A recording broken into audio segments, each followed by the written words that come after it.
Today's devotional is written by Sarah Hatch. Our family recently went on a family adventure to the Smoky Mountains. I find the mountains to be a place of peace and an escape from the stress of my everyday routine.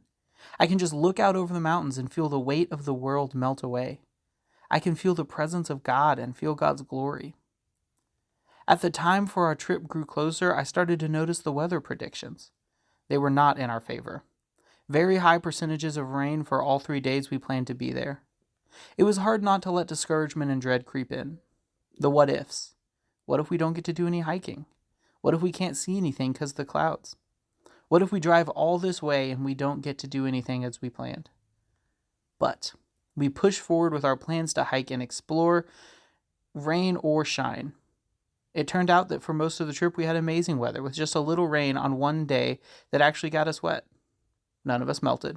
We were able to breathe the fresh air, gaze out at God's creation, these large, beautiful mountains, see the different shades of colors, the blues, the greens, the grays, stand in awe, be immersed in God's glory, God's creation. I find it easy to feel God's presence when I'm surrounded by mountains and fresh air. When I am out of my routine and away from all my distractions, it's easy in those times, on those trips, to see God, to praise God for who God is. Creator, sustainer, protector, loving and peaceful. It's easy to see how God provides for us even on simple things like dodging rain showers, but also see how God provides for all creatures great and small. One thing I have been challenged in the weeks since our adventure is how do I continue to feel God's presence when I'm not in the mountains? God's creation is all around us, but I'm quick to let the distractions creep back in and chaos of our busy lives take control. I know God is with us.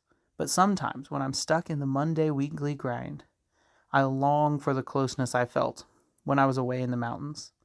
I'm thankful for trips and adventures I can go on to be reminded of God's greatness.